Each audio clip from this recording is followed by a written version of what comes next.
Sejak kematian Om Rendra karena gantung diri di sebuah pohon jati belakang rumahnya, hidupku berubah drastis. Semua cermin di rumah keluarga ditutup kain putih. Bukan tanpa alasan, katanya, arwah Om Rendra bisa muncul lewat pantulan kaca kalau kita berani menatapnya. Nama aku Dimas, dan ini kisah nyata yang bikin aku sampai sekarang nggak berani lagi bercermin sendirian di malam hari. Om aku, Om Rendra, meninggal 5 minggu lalu. Bukan meninggal biasa, aku nemuin dia gantung diri di pohon jati besar belakang rumahnya. Warga bilang, cara dia mati nggak wajar. Ada yang percaya dia diganggu bisikan gaib.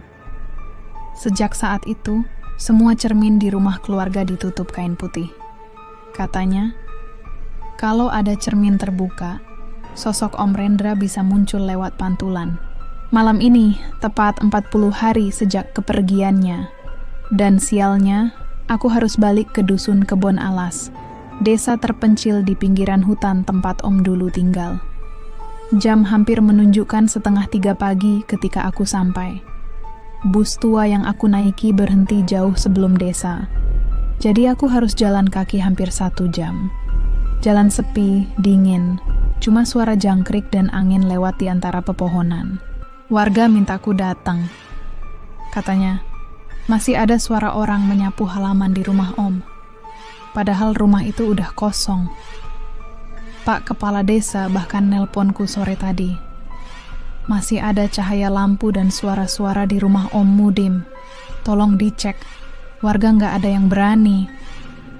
Sebenarnya, kematian Om Rendra udah lama diprediksi. Ayahku pernah cerita kalau dulu Om sempat melakukan pesugihan di lereng Gunung Lawu. Dia minta kekayaan instan, tapi syaratnya berat, menumbalkan keturunannya. Sejak itu, kelakuannya berubah. Suka ngomong sendiri tengah malam, nyiapin sesajen bunga kenanga sama kendi berisi air. Kadang ketawa, kadang nangis, kadang marah-marah sama sesuatu yang nggak kelihatan. Dan pada akhirnya, dia gantung diri, seolah-olah memang udah waktunya. Rumah itu ada di ujung dusun, paling dekat dengan hutan lebat. Gelap, tapi anehnya, lampu terasnya menyala terang.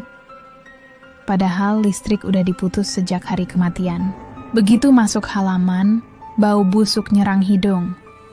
Bukan bangkai, tapi lebih mirip bunga kenanga busuk yang bercampur tanah kuburan. Di depan pintu, ada kendi tanah liat, retak separuh. Aku langsung merinding. Itu kendi yang dipakai waktu ritual 7 harian kematian Om. Harusnya udah dikubur, tapi ini masih ada. Bahkan airnya penuh. Dengan suara pelan aku manggil, Om.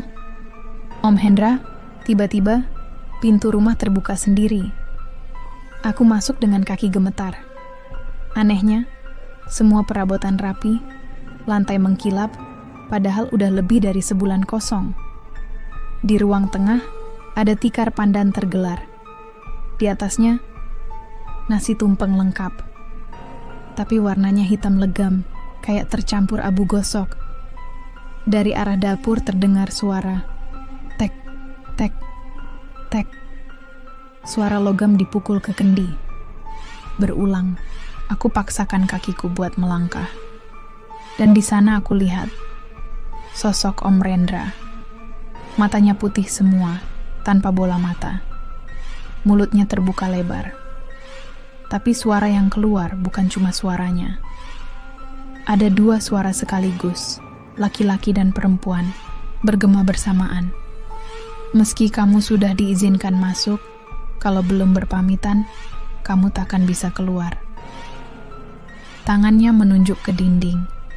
Ada tulisan besar dari arang, 40 hari untukku. Setelah itu giliranmu. Lampu mendadak padam. Rumah jadi gelap gulita. Aku panik, langsung lari keluar. Tapi halaman berubah. Semua pepohonan kering, ranting patah-patah seperti terbakar. Kendi pecah, dan dari dalamnya mengalir darah segar ke tanah. Aku nengok lagi. Rumah Om udah hilang, rata dengan tanah. Yang tersisa cuma pohon jati besar. dan dari atasnya tergantung 2 mayat. 1 mayat Om Rendra. 1 lagi, itu aku sendiri. Suara mengerikan bergema dari dalam tanah. Yang melihat, ikut. Yang ditunggu, datang. Aku nggak ingat apa-apa lagi.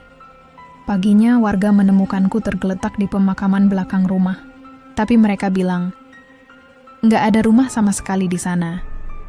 Cuma ada pohon jati besar, pecahan kendi, dan sisa nasi gosong.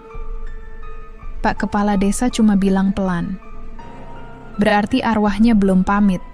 Kalau sampai 41 malam dia belum pergi, keluarganya yang masih hidup bakal ditarik ikut mati. Sejak saat itu, aku nggak pernah berani bercermin lagi. Karena setiap kali aku lihat bayangan sendiri, sosok aku di dalam cermin selalu membelakangiku. Itu kisah yang aku alami sendiri. Sampai sekarang, aku masih dihantui rasa takut kalau malam ke-41 benar-benar datang. Kalau kamu yang ngalamin kejadian kayak gini, apa yang bakal kamu lakukan? Tulis pendapatmu di kolom komentar. Ceritakan apa yang akan kamu lakukan kalau berada di posisi aku. Dan coba kamu cek jam berapa kamu lagi nonton cerita ini. Siapa tahu, jam itu yang bakal mereka pakai buat nemuin kamu nanti malam.